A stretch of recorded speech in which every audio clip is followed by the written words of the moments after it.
Dee Hilton's home is a testament to the vibrant life she's led with her husband, Andrew. I keep on living for him, me, really, and for my kids. Yeah, and my grandkids. So I'm blessed, and I have to remember that. It's important that I remember the good things. The former high school teacher's hectic lifestyle changed in 2016 when she was diagnosed with multiple system atrophy, a rare degenerative brain disorder. So that means it's all of the systems in your body are dying. So it affects your bladder and your bowel and everything eventually. Her condition is terminal, and as her health deteriorates, the 76-year-old wants the right to choose her final moments. You know, we'll have some champagne, we'll tell some crazy stories about what happened with kids. Oh, do you remember when Dad did this or whatever? And then it'll just be Andrew and I. Go to sleep with him holding me in his arms. And I know it'll be hard for him. I know that. But he's such a wonderful man. And I know if the boot was on the other foot, I would want exactly the same. Dee is one of thousands calling on the New South Wales government to pass a voluntary assisted dying bill to allow terminally ill people to end their own lives with the help of doctors. Similar laws have been passed in every other state. People in New South Wales have already waited too long for voluntary assisted dying. We're now the last state. Independent MP Alex Greenwich is spearheading the bill. There are a number of steps, some 17 steps that a person will need to be able to go through until such time that they would be considered to be eligible. The fact that we have to introduce so many different safeguards shows that there are real concerns that this legislation will be abused. A vote on the issue has been pushed back to next year, with 5 state by-elections looming. Back in 2017, a similar bill faced fierce opposition and ultimately lost by 1 vote. It's expected to be another tight contest this time around.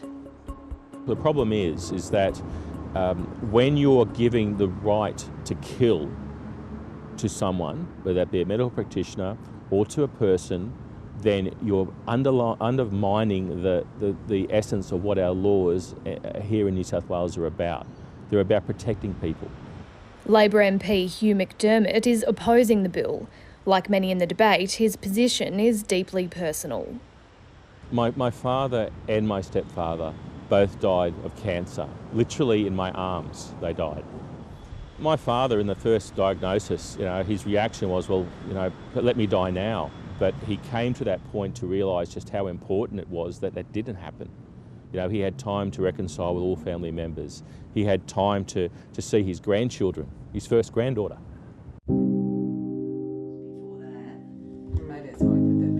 Here you go, Jace. Oh, look at you, sound asleep on Dad's shoulder. The Dixon family are left with precious memories of their beloved dad, Ken. Well, our dad that we knew, he could put his mind, his hands to anything. But in the final stages of his life, the man they knew had disappeared. By age 80, he was battling 3 types of cancer. No matter what we gave him pain management-wise, it just wasn't enough. And he got down to 45 kilos. He wasn't the father that we knew and loved anymore. And he just wanted to end his suffering. He even asked a family member whether they could stop his pacemaker so as he could go, and when his GP came around for visits a few times there, he'd ask her to end his suffering, but of course she couldn't do anything about it. Because he was a devout Christian, none of us ever thought that he would do what he did. Ken Dixon died at 81, but it wasn't from his illness. He just put everything neatly on his bedside table, his watch and his wallet and his glasses and his hearing aid, walked past Mum in the lounge room and they looked at each other, and Mum would have thought he was just going out to the kitchen for a drink. Jason found him, but it was just too late. Yeah, by the time they got to him. For some reason, I just put my hand in his dressing gown pocket, and in one pocket he had a torch, a little torch. The other pocket he had this note. Sorry, I have no other alternative but to go this way. Love, Ken. Kiss, kiss, kiss. And look what he's got it on. He's got it on a Cancer Council notepad with things to do.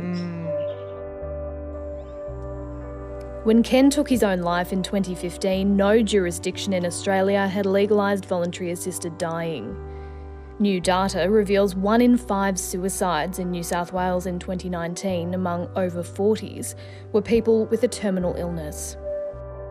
To have accessed the voluntary assisted dying would have given him the dignity and go on his terms, and it would have given peace to all of us, rather than finding him like this. He didn't deserve that, and he should never have had to make that decision.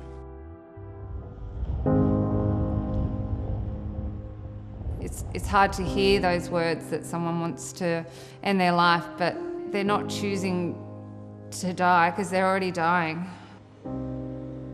KRISTIN Cornell's father, Alan, feared he would have to make an unthinkable choice when he was diagnosed with motor neuron disease, a degenerative illness which eventually leads to paralysis.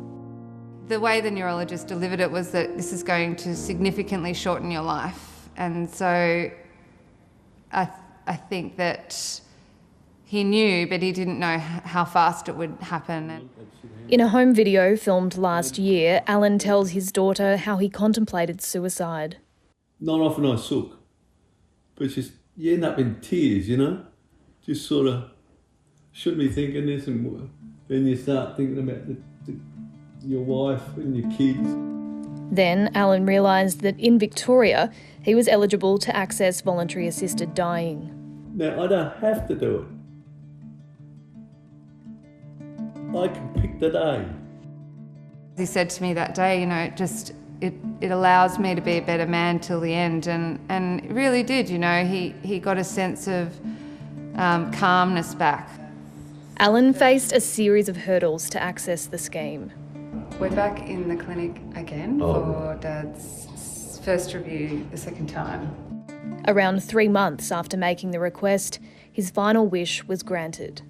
My mum went for a walk and then she came back and he was gone, so it was a good death for him, but I think it could have been a bit better if we had it a bit sooner, when it wasn't such dire straits for him physically. In Victoria, the right for a terminally ill person to choose when they die came into effect in June 2019. Since then, more than 300 people have died from taking medication prescribed by their doctor.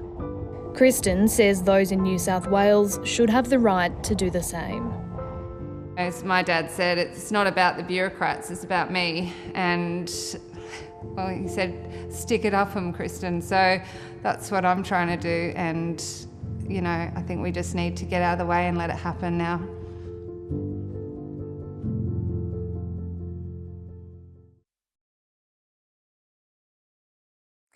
Hi, I'm Lee Sales. Thanks for watching this story. If you'd like to watch more of 730's stories, they are on the left of your screen. And tap on the button below to subscribe and get the latest from ABC News.